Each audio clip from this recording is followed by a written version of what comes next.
എല്ലാ പ്രശ്നങ്ങളും നമ്മുടെ വീട്ടിൽ തീരുമെങ്കിൽ നമ്മൾ ക്ഷേത്രത്തിൽ പോകേണ്ട കാര്യമുണ്ടോ? ഭുവനേശ്വരി എന്ന് പറഞ്ഞാൽ നമ്മുടെ അമ്മയാണ്. എല്ലാവരും നമ്മുടെ തൊട്ടുമ്പത്തെ തലമുറ വരെ അമ്മയെന്ന് വിളിച്ചിരുന്ന ആൾക്കാർ. അമ്മയാണ് കൊണ്ട് ഒഴുക്കിയിരിക്കുന്നത്. പക്ഷേ ഒരു കുടുംബത്തിന് ദുരിതമുണ്ടെങ്കിൽ ഒരു സംശയം വേണ്ട, അവനെ സംരക്ഷിച്ചിരുന്ന ദേവതയെ അവനായിട്ട് കളഞ്ഞിട്ടില്ല. അതല്ലെങ്കിൽ ദുരിതം പിടിച്ച സ്ഥലം അവൻ കാശ് കൊടുത്ത് വാങ്ങി താമസിച്ചിട്ടില്ല. അപ്പോൾ നമ്മുടെ അമ്മയ്ക്ക് ചെറിയൊരു മുട്ടുവേദന വന്നു എന്ന് വിചാരിക്കുക. ഇനിയിപ്പോൾ ഈ മുട്ടുവേദന കൂടും, അമ്മയ്ക്ക് തീരെ വയ്യാണ്ടാവും, ഇടുപ്പ് വേദന വരും. ഇനിയിപ്പോൾ ഇതൊന്നും നോക്കൽ നടക്കില്ല. നമുക്കിതിനെ കൊണ്ടേ കളയാമെന്ന് നമ്മൾ ഭാരതപ്പുഴയിൽ ഓർക്കാറുണ്ട്. നമ്മൾ നശിക്കാൻ വേണ്ട ഒരു ഭക്ഷണ സംവിധാനം ബ്രിട്ടീഷുകാർ പ്ലാൻ ചെയ്ത് വെച്ചിട്ടാണ്. അതിനെ വിദ്യാഭ്യാസത്തിൽ കലർത്തി ഉച്ചയ്ക്ക് 1 മണിക്ക് ഇൻ്റർവെൽ വെച്ച് 1 മണിക്കും 2 മണിക്കും ഇടയ്ക്ക് ഭക്ഷണം കഴിക്കാൻ പാടില്ല. അപ്പോൾ ആ അമ്മ നമ്മുടെ വീട്ടിലുണ്ടെങ്കിൽ അത് നമ്മളെ കാക്കുമെങ്കിൽ ഇതുകൊണ്ട് ആർക്കാ ദോഷം? എന്നുവെച്ചാൽ കോഴിയുടെ വേസ്റ്റ്, ആടിൻ്റെ വേസ്റ്റ്, പോത്തിൻ്റെ വേസ്റ്റ്, എല്ലാ ജീവികളുടെയും വേസ്റ്റ് മജ്ജ ഉരുക്കി അതിനെ ശുദ്ധി ചെയ്ത് അതിലേക്ക് എള്ളെണ്ണയുടെ ഫ്ലേവർ ചേർത്തിട്ടാണ് വിളക്കെണ്ണ എന്ന പേരിൽ വരുന്നത്. അത് വിളക്കെണ്ണ എന്ന് കണ്ട അപ്പം മാറ്റിക്കളയും.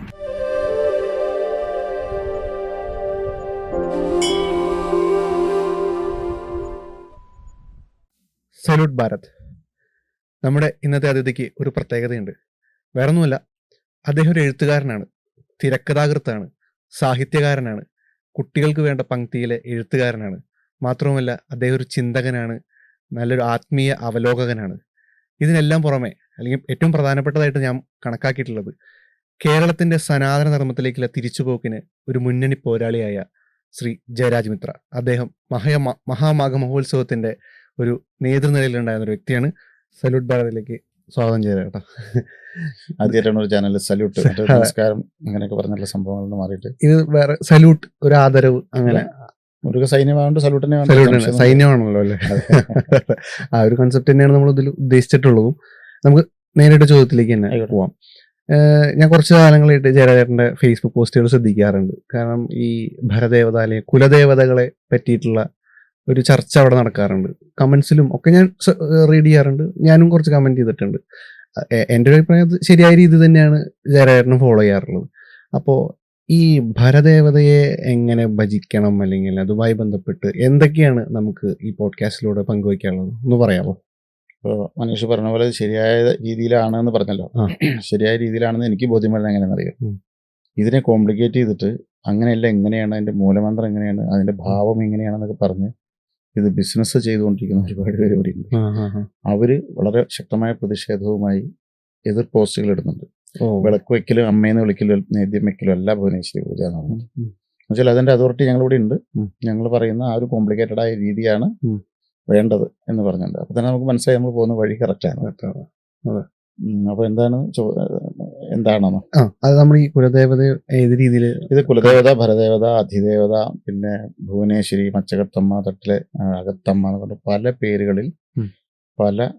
ഞാനിത് കുറെ അന്വേഷിച്ച് നടന്നിട്ട് സത്യം പറഞ്ഞാൽ കൃത്യമായ ഉത്തരം ഇതിനില്ല എന്നുള്ളതാണ് സത്യം. കാരണം അടിമക്കാവ് എന്ന് പറയുമ്പോൾ താൽക്കാലികമായി അടിമക്കാവ് എടുക്കുന്ന ആൾക്കാരുണ്ട്. ഒരു കാര്യം നടക്കാൻ വേണ്ടിയിട്ട് ഒരു ക്ഷേത്രത്തിൽ പോയിട്ട് അടിമ കിടക്കുക, അത് ഇന്നത് നടന്നാൽ ഞാൻ ഈ കാവിലെ അടിമയാവാം എന്നൊരു അടിമപ്പണം എന്നൊക്കെ പറഞ്ഞൊരു സംഭവമുണ്ട്. പിന്നെ എല്ലാ വർഷം പോയിട്ട് അത് അടിമപ്പണം പുതുക്കണം. കാരണം ഒരു കാര്യത്തിന് ഞാൻ അമ്മയുടെ അടിമയാണ് അല്ലെങ്കിൽ ദേവിയുടെ അടിമയാണ് എന്നുള്ള സങ്കല്പം. ഈ അടിമ എന്നൊക്കെയുള്ള വാക്ക് എന്തിനാണെന്ന് എനിക്ക് മനസ്സിലായിട്ടില്ല. ദേവതയുടെ അടിമ എന്നാവേണ്ട കാര്യം, മകനാവേണ്ട കാര്യം. അപ്പൊ അത് അങ്ങനെ ഒരു സങ്കല്പമുണ്ട്. അപ്പൊ ഒരു അടിമപ്പണം ഒന്നും പുതുക്കണ്ട, പക്ഷെ ഉത്സവപ്പണം. ഉദാഹരണത്തിന് കേരളത്തിൽ നല്ലൊരു ശതമാനം സ്ഥലങ്ങളിലും എഴുതി വെച്ച നിയമങ്ങൾ ഉണ്ടെങ്കിൽ, അതായത് വീട്ടിന്റെ കാര്യങ്ങൾ എഴുതി വെച്ച നിയമങ്ങൾ ഉണ്ടെങ്കിൽ ഉത്സവപ്പണം കൊടുക്കേണ്ടത് 2 ക്ഷേത്രങ്ങളിലേക്കായിട്ടാണ് പറഞ്ഞത്. ഒന്ന് ഗുരുവായൂർ അമ്പലം, ഒന്ന് തിരുനാവായ ക്ഷേത്രം. തിരുനാവായുടെ പ്രാധാന്യം ആലോചിച്ചു. ഇപ്പൊ മഹാമാഘം നടക്കുന്നത് വരെയും അതിനുമുമ്പ് പ്രാധാന്യം അറിയുന്ന ആൾക്കാരില്ല എന്നല്ല, പക്ഷെ ഇത്രമാത്രം കേരളം ചർച്ച ചെയ്തിട്ടില്ല. പക്ഷെ വളരെ മുമ്പ് തന്നെ ഉത്സവപ്പണം കെട്ടിവെക്കേണ്ട 2 ക്ഷേത്രം എന്ന് വെച്ചാൽ നമ്മൾ ഈ 2 ക്ഷേത്രങ്ങൾ നിലനിർത്തേണ്ടത് നമ്മുടെ എല്ലാവരുടെയും ആവശ്യമാണ്. എന്ന് വെച്ചാൽ അത്രയും കേരളത്തിനെ നിയന്ത്രിച്ചിരുന്ന 2 ക്ഷേത്രങ്ങളായിരുന്നു.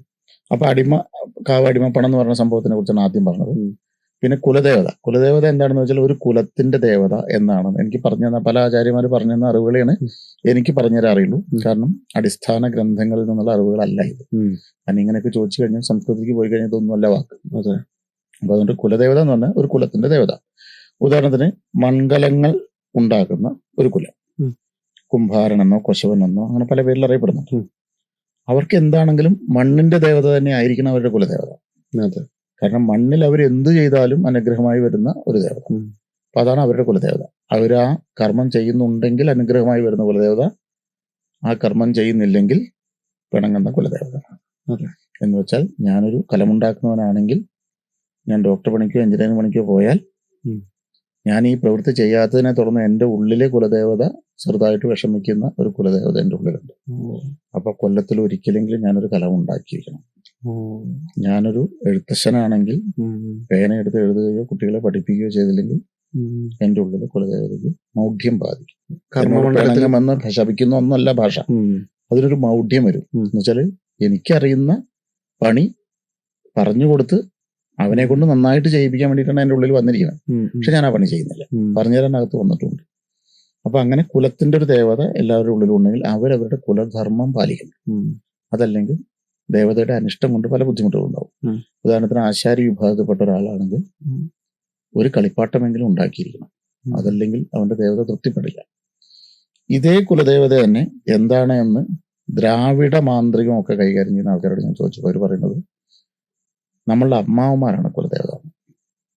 എന്ന് വെച്ചാൽ നമ്മളുടെ മുൻപ് മരിച്ചുപോയ അമ്മാവന്മാരെയാണ് അവരുടെ സമ്പ്രദായത്തിൽ കുലദേവത എന്ന് വിളിക്കുന്നത്.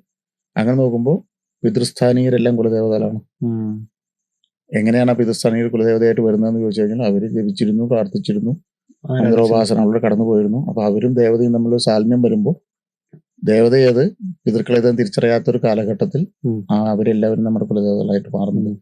ഈ കുലധർമ്മം ഏറ്റവും കൂടുതൽ പാലിച്ചവർ അവരായതുകൊണ്ട് അവരുടെ ഉള്ളിൽ അതിൻ്റെ ഒരു തഴക്കവും മഴക്കവും കിടക്കുന്നുണ്ട്. അപ്പൊ കുലദേവതയും അവരും ചേർന്ന് നിൽക്കുന്നുണ്ട്. അപ്പൊ കുലദേവത അതാണെന്ന് വേണമെങ്കിൽ പറയാം. അടുത്തത് ഭരദേവതയാണ്. പരദേവത എന്ന് മലയാളത്തിൽ പറയുന്നതും ഭരദേവത എന്ന് പറയും. ഭരിക്കപ്പെടുന്ന ദേവതയാണോ നമ്മളെ ഭരിക്കുന്ന ദേവതയാണോ എന്ന് വെച്ചാൽ നമ്മൾ ഭരിക്കുന്ന ദേവതയാണോ നമ്മളെ ഭരിക്കുന്ന ദേവതയാണോ എന്ന് ചോദിക്കുമ്പോൾ പലർക്കും പല അഭിപ്രായമാണ്. എന്താണെങ്കിലും എനിക്ക് കിട്ടിയ ഉത്തരത്തിൽ എൻ്റെ യുക്തിക്ക് നിരക്കുന്ന ഒരു ഉത്തരം എന്ന് പറയുന്നത് നമ്മുടെ വീട്ടിലകത്തൊരു ദേവതയുണ്ട്, ആ ദേവത അവിടെ ഉണ്ട്. എല്ലാവരും ശാന്തമായി പോകുന്ന സമയത്ത് ഏതോ ഒരാൾക്ക് പൂർവ്വജന്മവാസനകളാലോ അല്ലെങ്കിൽ മറ്റെന്തെങ്കിലും ഉദ്ദേശ ലക്ഷ്യത്താലോ അതല്ലെങ്കിൽ ഏതെങ്കിലും ശത്രുബാധകൾ വന്നപ്പോൾ അത് ചെറുതായിട്ടൊരു അടി കിട്ടിയതിനെ തുടർന്നുള്ള വിഷമത്തിലോ കുറച്ചും കൂടി ഒരു ബലം വേണം നമ്മൾക്ക്, അതുകൊണ്ട് നമുക്ക് പുറത്തുനിന്ന് ഒരാളും കൂടി വേണം എന്നൊരു തോന്നൽ വന്ന് അവര് ഉപാസനയ്ക്ക് പോയി, ഇപ്പോൾ കല്ലടിക്കുടം മലകളിലൊക്കെ പോയിട്ട് അങ്ങനെ പല സ്ഥലങ്ങളിലും പോയിട്ട് അവരെ ഉപാസിച്ച് കൂടെ തേടിക്കെട്ടിക്കൊണ്ടുവരാന്നാണ് ഈ ഭാഷ. കെട്ടിക്കൊണ്ടുവന്ന ദേവതയാണ് ഭരദേവത എന്ന് പറയുന്നത്.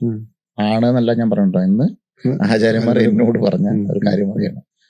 ഇത് തന്നെയാണ് അധിദേവത എന്ന് പറയുന്നത്. ഇതൊന്നല്ല ഭുവനേശ്വരി വരാൻ പോണുള്ളൂ. അപ്പൊ ഇങ്ങനെയുള്ള സംഭവങ്ങളെല്ലാം അപ്പൊ നമ്മൾ ഇതിനൊക്കെ ഭജിക്കണമെന്ന് ചോദിച്ചാൽ എൻ്റെ ഒരു അമ്മാവൻ അല്ലെങ്കിൽ എൻ്റെ അമ്മാവനോ അമ്മായിയോ, അപ്പൊ ആണും പെണ്ണും അങ്ങനെ ഉപാസകർക്ക് അങ്ങനെ വ്യത്യാസമൊന്നുമില്ല. ഒരു അമ്മാവനും ഒരു അമ്മായിയോ ഒരു ക്ഷേത്രത്തിൽ പോകുന്നു, നിരന്തരം ആ ക്ഷേത്രത്തിൽ പോയി ആ ദേവതയ്ക്ക് വല്ലാത്തൊരു ഇഷ്ടം ഇങ്ങോട്ടും അങ്ങോട്ടും ഉണ്ടാകും. പുറത്തെ ദേവതയുണ്ട്, അകത്തും ദേവതയുണ്ട് കേട്ടോ. അതായത് അമ്മാവന്റെ ഉള്ളിലൊരു ദേവതയുണ്ട്, ക്ഷേത്രത്തിലും ഒരു ദേവതയുണ്ട്, ബ്രഹ്മാണ്ടത്തിലൊരു ദേവതയുണ്ട്, പിണ്ടാണ്ടത്തിലും ഒരു ദേവതയുണ്ട്. ഈ ദേവതകൾ തമ്മിലുള്ള വിനിമയം കൂടി കൂടി വരുമ്പോഴാണ് തിളക്കം വരിക അവരുടെ ഉള്ളില്. അവരുടെ ഉള്ളിലെ ദേവതയ്ക്ക് തിളക്കം വരുമ്പോൾ രണ്ടും ഒന്നായി മാറും. അതിന് വേണമെങ്കിൽ അദ്വൈതം എന്നൊക്കെ വിളിക്കാൻ എന്ത് വേണമെങ്കിൽ പറയാം. അല്ലെങ്കിൽ ഇത് രണ്ടും ഭേദമില്ല എന്ന് തീരുമാനമാകുന്ന സമയത്ത് ഈ ഉപാസകൻ സ്വയം ഒരു ദേവതയായി മാറും. അവർക്കാണ് പീഠമൊക്കെ നമ്മൾ വെക്കുന്നത്. അപ്പൊ അങ്ങനെ ആ ക്ഷേത്രവുമായി ബന്ധമുള്ള ഒരു കാരണവര് നമ്മുടെ തറവാട്ടിൽ മരിച്ചിട്ടുണ്ടെങ്കിൽ അദ്ദേഹം വിട്ടുപോകില്ല. കാരണം അദ്ദേഹത്തിന്റെ കലകളിൽ ദേവതാ കലകൾ ചേർന്ന് നിൽക്കുന്നതുകൊണ്ട് മോക്ഷമോ അല്ലെങ്കിൽ അടുത്ത ജന്മമോ ഒന്നും ആവശ്യമില്ലാത്ത അവസ്ഥയിലേക്ക് അവർ ഉയർന്നത് കൊണ്ട് അവർ നമ്മളുടെ രക്ഷയ്ക്ക് വേണ്ടി പിതൃസ്ഥാനത്ത് നമ്മുടെ തറവാട്ടിലിരിക്കും. അപ്പൊ അത് ഈ കുലദേവത എന്ന് പറയുന്ന ചങ്ങലയിലേക്ക് അവരും ചേരും. അപ്പൊ ഒരു പീഠത്തിൽ ഒരാളല്ല, തറവാടിന് വേണ്ടി സ്വയം ജീവിതം ഒഴിഞ്ഞു വെച്ച് ഇറങ്ങി തിരിച്ച സകല കാരണവന്മാരും അതിലുണ്ട്. അപ്പൊ പിതൃക്കളും ദേവതയും ഒന്നായി മാറും. അപ്പൊ എന്റെ കാരണവന്മാരെ എന്ന് വിളിക്കുമ്പോൾ ദേവത വിളിക്കുന്നതിന് തുല്യമാണ്. ഇനി എന്റെ അച്ഛൻ സ്ഥിരമായിട്ട് പോയിരുന്ന മറ്റൊരു അമ്പലം ഉണ്ടെന്ന്, അദ്ദേഹത്തിന് ഗുരുവായൂരപ്പൻ ഇഷ്ടമാണ്. സ്ഥിരമായിട്ട് ഗുരുവായൂർ പോയി കഴിഞ്ഞാൽ ആ ക്ഷേത്രവുമായിട്ട് എനിക്ക് ബന്ധം വന്നു. ആ അച്ഛൻ തന്നെയാണ് ഞാൻ. അത് എന്റെ ശരീരത്തിന്റെ പകുതി എന്ന് പറയുന്നത്. അതായത് നമ്മൾ സ്ഥിരം പറയുന്ന ഒരു സംഭവമാണ്, ഒരു ബീജവും ഒരു അണ്ടവും ചേർന്ന് സൈഗോട്ട് എന്ന് പറയുന്ന ഏകകോശം നടുമുറിഞ്ഞ് രണ്ടായും വീണ്ടും നടുമുറിഞ്ഞ് 4ആയും 8ആയും 16ആയും അങ്ങനെ മാറിക്കൊണ്ടിരിക്കുമ്പോൾ പകുതി ശരീരം അച്ഛനാണ്, പകുതി ശരീരം അമ്മയാണ്. അപ്പൊ അച്ഛന്റെ ഇഷ്ടങ്ങളൊക്കെ എന്റെ ശരീരത്തിലുണ്ട്, അമ്മയുടെ ഇഷ്ടങ്ങളൊക്കെ എന്റെ ശരീരത്തിലുണ്ട്. അതിനെ വീണ്ടും പകുതിയാക്കാൻ നോക്കിക്കഴിഞ്ഞാൽ അച്ഛന്റെ അച്ഛനും അച്ഛന്റെ അമ്മയും അവിടെ വരുന്നുണ്ട്, ഇപ്പുറത്തെ അമ്മയുടെ അച്ഛനും അമ്മയുടെ അമ്മയും വരുന്നുണ്ട്. അപ്പൊ അങ്ങനെ അങ്ങനെ DNA-യിൽ ഇതിന്റെയൊക്കെ ഇഷ്ടങ്ങളും അനിഷ്ടങ്ങളൊക്കെ കടന്നു വരുന്നുണ്ട്. അപ്പൊ എനിക്ക് ഗുരുവായൂരമ്പലവുമായിട്ടുള്ള മറ്റേ അച്ഛന്റെ ഇഷ്ടം എനിക്ക് എടുത്ത് മാറ്റാനൊന്നും പറ്റില്ല. അത് ഏത് തമ്പുരാൻ വന്നാലും ആവാഹിച്ച് മാറ്റാൻ പറ്റുന്നതല്ല, അതെന്റെ ശീലമാണ്.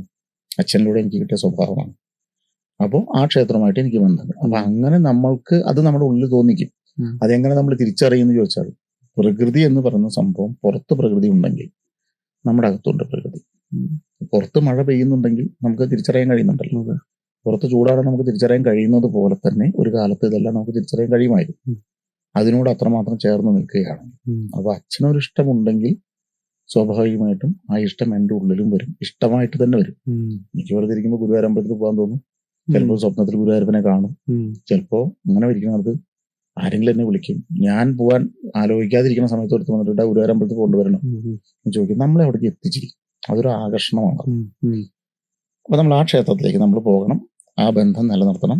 ഇനി ഇതുപോലെ തേടി കൊണ്ടുവന്ന ദേവത ഉണ്ടെങ്കിൽ അവരെ മനസ്സിലാക്കി അവർക്ക് വേണ്ട നേതൃത്വം കൊടുക്കണം, അവരെ പ്രാർത്ഥിക്കണം. ഇനി അറിയില്ലെങ്കിൽ എൻ്റെ അപ്പനപ്പൂപ്പന്മാർ തൊട്ട് ഭജിച്ചതും ജപിച്ചതും കൊണ്ടുവന്നതുമായ സമസ്ത ദേവതകളെയും ഞാൻ നമസ്കരിക്കുന്നു. ഇത്രേ വേണ്ടൂ. അല്ലാണ്ട് അതിന്റെ ഭാവം എന്താണ്, എത്ര കൈയുണ്ട്, എത്ര കാലുണ്ട്, ഇതൊന്നും അന്വേഷിച്ചിട്ട് കഷ്ടപ്പെടേണ്ട കാര്യമില്ല. ഇത് അന്വേഷിക്കാൻ ഒരു ജ്യോത്സ്യനടുത്ത് പോയി കഴിഞ്ഞാൽ ജ്യോത്സ്യൻ ഒന്ന് പറയും, അപ്പോഴത്തെ ഗ്രഹനില വെച്ചൊന്ന് പറയും. മറ്റൊരു ജ്യോത്സ്യം മറ്റൊന്ന് പറയും. എല്ലാ ജ്യോത്സ്യന്മാരും കുഴപ്പക്കാരാന്നല്ല പറയണത്. പക്ഷെ ഒരു 50 ജ്യോത്സ്യം പറയുന്നതിൽ നമുക്ക് എടുക്കാവുന്ന ഒരു 3-4 എണ്ണേ കൃത്യമായിട്ടുണ്ടാവുള്ളൂ. പക്ഷെ 50 മിനിമം 500 രൂപ നമ്മൾ ദക്ഷിണ കൊടുക്കണമല്ലോ. അത്രയും പൈസ കൊടുക്കുമ്പോഴേക്കും ഒരു പൈസ ഇല്ലാണ്ട് ആകുമ്പോഴാണ് നമ്മൾ ജ്യോത്സ്യം അന്വേഷിച്ച് പോവുക. അപ്പൊ അതുകൊണ്ട് ഇതൊക്കെ എന്ത് ഏത് എന്ന് കോംപ്ലിക്കേറ്റ് ചെയ്യുന്നതിന് പകരം എൻ്റെ മുൻ തലമുറയിലെ അപ്പനപ്പൂപ്പന്മാർ തൊട്ട് ആരാധിച്ചു പോകുന്ന എല്ലാ ദേവതകളെയും ഞാൻ നമസ്കരിക്കുന്നു. ഈ വെക്കുന്ന മലരും അവിലും ശർക്കരയും മുന്തിരി എന്താണോ നമ്മൾ വെക്കുന്നത്, അല്ലെ വെള്ളമാണെങ്കിൽ വെള്ളം, ഇത് നിങ്ങൾക്ക് എല്ലാവർക്കും ഉള്ളതാണ് എന്ന് സങ്കല്പിച്ച് വെച്ചാൽ തീരുന്ന വിഷയമുള്ളൂ. ഇതെല്ലാം സങ്കല്പമാണ്. അപ്പൊ അത് അവരെടുത്തോളൂ. എന്നാൽ ഇതൊന്നുമല്ല ഭുവനേശ്വരി എന്ന് പറയുന്നത്. ഭുവനം എന്ന് പറഞ്ഞിട്ടുണ്ടെങ്കിൽ രണ്ടർത്ഥമുണ്ട്. ഒന്ന് ലോകം. ലോകത്തിന് മൊത്തം ഈശ്വരിയായിട്ടുള്ളവൾ ആരാണോ അത് തന്നെയാണ് നമ്മുടെ ഭവനത്തിന് ഉള്ളിലിരിക്കുന്നതെങ്കിൽ. ത്രിമൂർത്തികൾ ഇവരുടെ അമ്മയാണ്. ബ്രഹ്മ വിഷ്ണു മഹേശ്വരന്മാരെല്ലാം ഭുവനേശ്വരിയുടെ അമ്മയാണ്. നാഗങ്ങൾ ഭുവനേശ്വരിയുടെ അമ്മയാണ്. കുട്ടിച്ചാത്തന്മാർ ഭുവനേശ്വരിയുടെ അമ്മയാണ്. ചാത്തന്മാരെല്ലാവരും 10 കുറ 400 ചാത്തൻ എന്ന് പറയുന്നവരും അല്ലാത്തൊരു 5 ചാത്തനുണ്ട്. ഇതെല്ലാം തന്നെ ഭുവനേശ്വരിയുടെ അമ്മയാണ്. നമ്മളും ഭുവനേശ്വരിയുടെ അമ്മയാണ്. അപ്പൊ നമുക്ക് ശനിയുടെ ദോഷമുണ്ട്, വ്യാഴം തെളിഞ്ഞില്ല എന്ന് പറയുമ്പോൾ ആ അമ്മയുടെ മക്കളെയാണ് അവര്.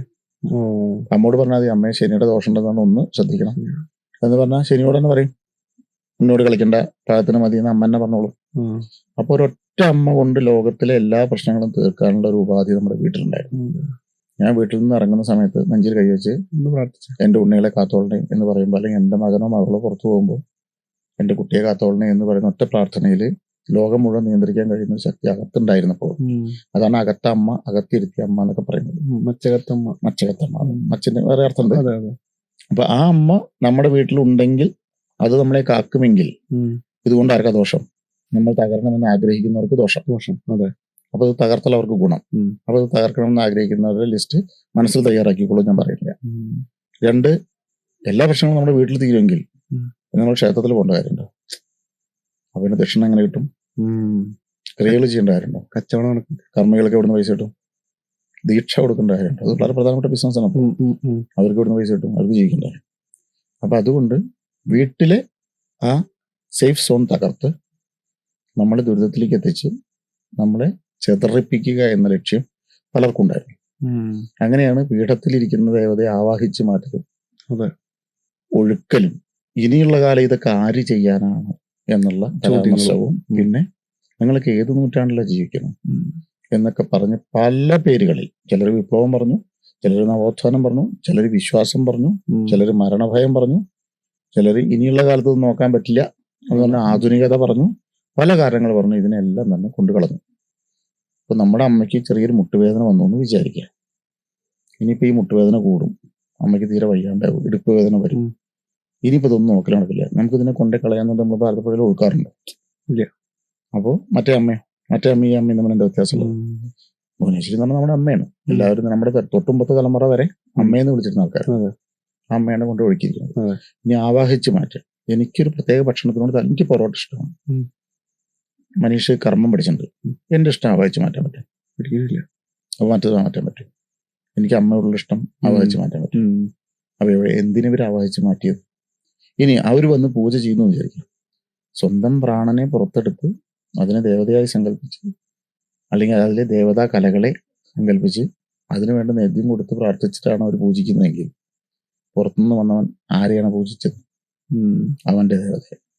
കാശാര കൊടുത്തത്? നമ്മുടെ കാശ്. ആവാഹിച്ച് മാറ്റിയത് ആരെയാണ്? അവർക്ക് പറ്റിയിട്ടൊന്നുമില്ല, പക്ഷെ ആവാഹിച്ച് മാറ്റിയെന്ന് പറഞ്ഞത് നമ്മുടെ അമ്മയെയും അമ്മയോട് നമുക്കുള്ള സ്നേഹത്തിനെയും കൊണ്ട് കളഞ്ഞത്. അമ്മ സുഖമായിട്ട് കിടക്കട്ടെ എന്ന് വിചാരിച്ച് നമ്മൾ ഒരുക്കിയ കട്ടില് അല്ലെങ്കിൽ കൊടുത്ത കസേര ഇത് കൊണ്ട് കളഞ്ഞു. ആരാണ് അനാഥായത്? ഇനി ഇത് ചെയ്ത അവർക്ക് ഗതി കിട്ടിയോ? നോക്കിക്കോളൂ. ആവാഹിച്ചു എന്ന് പറയുന്ന ആൾക്കാരെല്ലാവരെയും വലിയ വലിയ തറവാടുകൾ നോക്കിക്കോളൂ, എല്ലാം തകർന്നു.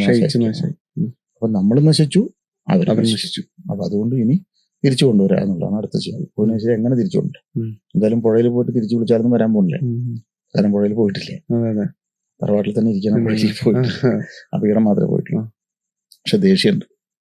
അതായത് ഞങ്ങൾ ഉള്ളിടത്തോളം കാലം, എന്റെ പരമ്പര ഉള്ളിടത്തോളം കാലം അവരെ നോക്കണം, അതുപോലെ ഞാൻ ധരിച്ച് തന്നെ നോക്കാന്നാണ്. അതാണ് കരാറ്. ഒരു പേടിയുണ്ടായിരുന്നില്ല അവർക്ക് ദേവതയെ. കാരണം എന്നെ നോക്കാത്ത ദേവരെ എനിക്കും വേണ്ട എന്ന് പറയാൻ ഒരു മടിയില്ലാത്ത കാരണന്മാരായിരുന്നു. അപ്പൊ അങ്ങനത്തെ ഒരു വല്ലാത്തൊരു ഇഷ്ടം അങ്ങോട്ടും ഇങ്ങോട്ടും ഉണ്ടായിരുന്ന ദേവതകളെ കൊണ്ട് കളഞ്ഞു എന്ന് പറഞ്ഞ ഒരു കസേര എടുത്ത് വലിച്ചെറിഞ്ഞപ്പോ അവര് നമ്മുടെ തറവാട്ടിൽ തന്നെ ഉണ്ട്, ദേഷ്യത്തിലാണെന്ന് മാത്രം. അപ്പൊ അവര് നമ്മളെ സംരക്ഷിക്കുമോ? നമ്മളൊരു വണ്ടിയുടെ മുമ്പിലേക്ക് പോകുമ്പോ വണ്ടി ഇടിച്ചോട്ടെ എന്ന് വിചാരിക്കുകയോ അതോ നമ്മളെ സംരക്ഷിക്കുമോ? മനുഷ്യ സഹജമായ ഒരു അർത്ഥത്തിൽ ആലോചിച്ചു. എന്റെ അനിയനോ ഏട്ടനോ എന്നെ വീട്ടിൽ നിന്ന് പുറത്താക്കി കഴിഞ്ഞു, അവനെ രണ്ടാൾ തല്ലണമെന്ന് പറഞ്ഞാൽ കൊണ്ടോട്ടെ എന്ന് വിചാരിക്കും. പറ്റി ഞാൻ പോയിട്ടുണ്ട്. ഇത് ദേവതകൾ നമ്മളുണ്ടാക്കിയ ദേവതയാണ്. നമ്മുടെ എല്ലാ ചേട്ടത്തരങ്ങളും ദേവതകൾ ഉണ്ടാവും. അപ്പൊ അതുകൊണ്ട് ഓരോരോ അപകടങ്ങൾ വരാൻ തുടങ്ങി. ആക്സിഡന്റുകള്, ആത്മഹത്യകള്, വെള്ളത്തിൽ പെട്ട് മരിക്കല്, തീപ്പൊള്ളി മരിക്കല്, തൂങ്ങി മരിക്കല്, കല്യാണം നടന്നാലും കുട്ടി ഉണ്ടായ കുട്ടിക്ക് ബുദ്ധിയുടെ പ്രശ്നങ്ങള്, മറ്റസുഖങ്ങൾ, അപസ്മാനം തുടങ്ങി 100 കൂട്ടം പ്രശ്നങ്ങൾ വരാം. അപ്പോഴും ഇപ്പുറത്ത് വിപ്ലവം നവോത്ഥാനം കടന്ന് കളിക്കുന്നുണ്ട്. രോഗം വന്ന ചികിത്സിക്കാറുണ്ട്. സൂയിസൈഡ്, ഡിപ്രഷൻ വന്നു സൂയിസൈഡ് ചെയ്തു. ഓക്കെ, എങ്ങനെ ഡിപ്രഷൻ വന്നു? അത് പല ബൈപ്പോളർ, അത് ഇത് 100 കാരണം. അതെങ്ങനെ വന്നു? അല്ല, അത് പലർക്കും വരുന്നുണ്ട്, സമ്മതിച്ചു. ഇപ്പൊ എനിക്കുണ്ട്, അവനില്ല. അവനെന്താ വരാത്തത്? എനിക്കെന്തുകൊണ്ട് തോന്നുന്നു? ഇതിന്റെ മുഴുവൻ ചരിത്രം അന്വേഷിച്ചു. ഒരു കുടുംബത്തിന് ദുരിതമുണ്ടെങ്കിൽ ഒരു സംശയം വേണ്ട, അവനെ സംരക്ഷിച്ചിരുന്ന ദേവതയെ അവനായിട്ട് കളഞ്ഞിട്ടുള്ളതാണ്. അതല്ലെങ്കിൽ ദുരിതം പിടിച്ച സ്ഥലം അവൻ കാശ് കൊടുത്ത് വാങ്ങി താമസിച്ചിട്ടുള്ളതാണ്. അപ്പോൾ മറ്റാരോ കളഞ്ഞ സ്ഥലത്ത് അവൻ വന്ന് ഇരുന്നതിന്റെ ദേഷ്യമുണ്ട് ഒന്നുകിൽ, അല്ലെങ്കിൽ നമ്മുടെ തന്നെ ദേവതകളെ നമ്മൾ കളഞ്ഞു വിളിച്ചതിന്റെ ദേഷ്യമുണ്ട്. ഉദാഹരണത്തിന് നമ്മുടെ കാരണവർ കല്ലടിക്കൂട് പോയിട്ട് ദേവതയെ ഉപാസിച്ച് ആ ദേവത ആവേശിക്കപ്പെടുമ്പോൾ അദ്ദേഹം തുള്ളുമ്പോൾ കൈ പിടിച്ചിരുന്ന വാളുണ്ടായിരുന്നു. അദ്ദേഹം ജപിച്ചിരുന്നൊരു രുദ്രാക്ഷമാല, ധരിച്ചിരുന്ന രുദ്രാക്ഷമാല ഉണ്ടായിരുന്നു. അദ്ദേഹം വായിച്ചിരുന്ന ദേവി മഹാത്മ്യം ഗ്രന്ഥം ഉണ്ടായിരുന്നു. അദ്ദേഹം ജ്യോതിഷം പഠിച്ചിരുന്നെങ്കിൽ അദ്ദേഹം കബഡി വെച്ച് നോക്കാൻ വേണ്ടി ഉപയോഗിച്ചിരുന്ന കബഡി സഞ്ചി ഉണ്ടായിരുന്നു. അദ്ദേഹം ഒരു എഴുത്തുകാരനായിരുന്നെങ്കിൽ മരുന്നിന്റെ കുറിപ്പടികൾ എഴുതിയിരുന്ന എഴുത്താണി ഉണ്ടായിരുന്നു. അദ്ദേഹം നല്ലപോലെ ഇപ്പോൾ ചില ദേവതകൾക്കൊക്കെ വെറ്റില നിർബന്ധമാണ്, മുറുക്കൽ. അപ്പൊ അദ്ദേഹത്തിന്റെ കയ്യിൽ ചെല്ലം ഉണ്ടായിരുന്നു, അതിന് മാൻകൊമ്പ് കെട്ടിയ ഒരു പേനാകത്തി ഉണ്ടായിരുന്നു. ഇതെല്ലാം അദ്ദേഹത്തിന് സ്വന്തം സാധനങ്ങളാണ്. ഇപ്പൊ നിങ്ങളുടെ മൊബൈലിൽ ഞാൻ എടുത്ത് പോയാൽ നിങ്ങൾക്ക് ദേഷ്യം വരില്ല. അതുപോലെ അവർക്ക് ഏറ്റവും പ്രിയപ്പെട്ട ഉപാധികളായിരുന്നു ഇതല്ലാതെ. അവര് ശരീരം വിട്ടെങ്കിൽ പോലും അവരവിടെ ഉണ്ട്. ഇതെല്ലാം കണ്ടുകൊണ്ട് എൻ്റെ കുട്ടിക്ക് ജോലി കിട്ടി, അല്ലെങ്കിൽ എൻ്റെ പേരക്കുട്ടി കല്യാണം കഴിക്കാൻ പോകുന്നു എന്ന സന്തോഷത്തിൽ നന്നായി വാന്നൊക്കെ പറഞ്ഞുകൊണ്ട് അവർ നമ്മുടെ തൊടിയിലുണ്ട്. അപ്പൊ അങ്ങനെ നടക്കുന്ന ഒന്നിൽ കൂടുതൽ പിതൃക്കൾ നമ്മുടെ തൊടിയിലുണ്ട്. ദേവതയിലേക്ക് ഉയരാൻ ശ്രമിച്ച് ദേവതയ്ക്ക് തുല്യമായി മാറിയ പിതൃക്കൾ നമ്മുടെ തൊടിയിലെല്ലാം നമ്മുടെ സംരക്ഷണമായി നടക്കുമ്പോൾ ജ്യോത്സ്യം വന്നിട്ട് നോക്കുന്നത് പ്രേത സാന്നിധ്യം ആവാഹിക്കണം. നമ്മുടെ രക്ഷകനായി, പടയാളിയായി, കാവൽക്കാരനായി, നമ്മുടെ സംരക്ഷണ ദേവതയായി നിന്നിരുന്ന ആൾക്കാരെ ഇവർ ആവാഹിച്ച് മാറ്റും. അത് ചിലപ്പോൾ ആവാഹിക്കാൻ പറ്റുന്നു, ദേവതയെ പറ്റായില്ല, ചിലപ്പോൾ ആവാഹിച്ച് മാറ്റിന്ന് വരും. എന്നിട്ട് ആ ക്ഷേത്രത്തിൽ കൊണ്ടുകൊടുക്കുക, ഈ ക്ഷേത്രത്തിൽ കൊണ്ടുകൊടുക്കുക, ലക്ഷ്മീനാരായണ പ്രതിമയിലേക്ക് ആവാഹിക്കാന്നൊക്കെ പറഞ്ഞാൽ ആവാഹിച്ച് മാറ്റുമ്പോൾ നമുക്ക് രക്ഷാസന്ധം എന്ന ആൾക്കാരെയാണ് മാറ്റിയത്, പിതൃക്കളാണ് മാറ്റിയത്. അപ്പോൾ ഉള്ള ബലവും പോയി. പ്രേത സാന്നിധ്യം വരണമെങ്കിൽ ഈ പറഞ്ഞാൽ പാമ്പ് പിടിച്ച് മരിക്കണം, തീപ്പൊള്ളി മരിക്കണം, തൂങ്ങി മരിക്കണം, വണ്ടി ഇടിച്ച് മരിക്കണം, അങ്ങനത്തെ ഒക്കെ പ്രേത സാന്നിധ്യം. അല്ലാത്ത പ്രേതം തന്നെയാണ് ഭാവമെങ്കിൽ പോലും അവർ നമ്മുടെ രക്ഷിതാക്കളാണ്. അപ്പോൾ ഉള്ള രക്ഷയും കളഞ്ഞു, അവരുടെ ഇരിപ്പിടം കളഞ്ഞു, അവരുടെ ഉപാധികളും എടുത്തൊഴുക്കി. പിന്നെ ഇവർ നമ്മളെ കാക്കണം. നിങ്ങളുടെയൊക്കെ ദേവത, ഞാൻ എന്നിട്ട് എവിടെ പോകണം? തിരുപ്പതി പോയി, മധുരയിൽ പോയി, സമയപുരത്ത് പോയി, ഹരിദ്വാറിൽ പോയി, വലിയ ലിസ്റ്റ് ഉണ്ട് നമ്മുടെ. ഞാൻ പുണ്യം അന്വേഷിച്ച് നടക്കുന്നതന്നെ. സ്വന്തം കുടുംബത്തിൽ ഒരു വിളക്ക് വയ്ക്കാൻ ഒഴിവില്ലാണ്ടാണ് പായണത്. ഈ ആര് സംരക്ഷിക്കുന്നതാണ്? എൻ്റെ അച്ഛനെയും അമ്മയും ഞാൻ വിളിച്ച് നിലവിളിക്കുമ്പോൾ അടുത്ത ഗ്രാമത്തിൽ നിന്ന് ഒരാൾ വന്ന് നിങ്ങൾ സംരക്ഷിക്കുന്നു നമുക്ക് തോന്നുന്നുണ്ട്. നിങ്ങളുടെ കുലം, നിങ്ങളുടെ ജാതി, നിങ്ങളുടെ വർഗം, നിങ്ങളുടെ വീട്, നിങ്ങളുടെ പരമ്പര ഇതെല്ലാം കഴിഞ്ഞ് തന്നെ പുറത്തുള്ളൂ. എല്ലാം അപ്പുറത്തേക്ക് നോക്കിയിരിക്കുന്നു. അവൻ കാശുണ്ടാക്കുന്നുണ്ട്. ഹിന്ദുക്കളുടെ സ്ഥിരം പരിപാടിയാണ്. മുസ്ലിങ്ങൾക്ക് കാശുണ്ടാക്കിയിട്ടുണ്ട്, ക്രിസ്ത്യാനികൾക്ക് കാശുണ്ടാക്കിയിട്ടുണ്ട്. നമ്മളെന്താ അങ്ങനെ? നമ്മൾ ഇങ്ങനെ ആവാൻ കാരണം നമ്മൾ തന്നെയാണ്. ആദ്യം അവനവൻ്റെ കുടുംബത്ത് ശരിയാവണം. ഉം. ആരെങ്കിലും പറഞ്ഞ വർത്തമാനം കേട്ടിട്ട് ഇതിന്റെ വാസ്തു മുഴുവൻ കുഴപ്പമാണ്, നിങ്ങളിവിടെ ജീവിച്ചിരിക്കണം എന്ന് അത്ഭുതം. എൻ്റെ അച്ഛനും അച്ഛൻ്റെ അച്ഛനും ഒക്കെ സുഖമായി ജീവിച്ചിരുന്ന വീടാണ് ഞാൻ പൊളിക്കുന്നത്. അവർക്കൊന്നും ഒരു കുഴപ്പമുണ്ടാവില്ല. വഴി കൂടെ പോയി ജോത്സ്യനോ അല്ലെങ്കിൽ വാസ്തു ആചാര്യനോ പറഞ്ഞു കിട്ടുമ്പോൾ നമ്മളോട് പൊളിക്കാൻ തുടങ്ങുന്നു. അപ്പൊ അതൊരു ഫാഷനാണല്ലോ. അതും കഴിഞ്ഞു. ഇപ്പൊ വാസ്തുവിന്റെ ഫാഷനും കഴിഞ്ഞിട്ട് ഇപ്പൊ ദീക്ഷ കൊടുക്കില്ല ഫാഷൻ. നിങ്ങൾക്ക് ഞാൻ ബാല തരാം, അത് രക്ഷപ്പെടുത്തി. ബാല നമ്മുടെ പണിക്ക് നിൽക്കുകയാണല്ലോ. എല്ലാ ദേവതകളും ഇപ്പൊ നമ്മുടെ പണിക്കാരാണ്. ഇത് നമ്മളിങ്ങനെ മറ്റേ മന്ത്രവടി വെട്ടിയിട്ട് മറ്റേ ലോട്ടറി അടിക്കട്ടെ എന്നൊക്കെ പറഞ്ഞ പരിപാടിക്കാണ് പോയിക്കൊണ്ടിരിക്കുന്നത്. അതുകൊണ്ട് നന്നാവണോ കുടുംബത്തിന് തുടങ്ങും. അതിന് സന്ധ്യയ്ക്ക് വിളക്ക് വെക്കണം, പ്രാർത്ഥിക്കണം.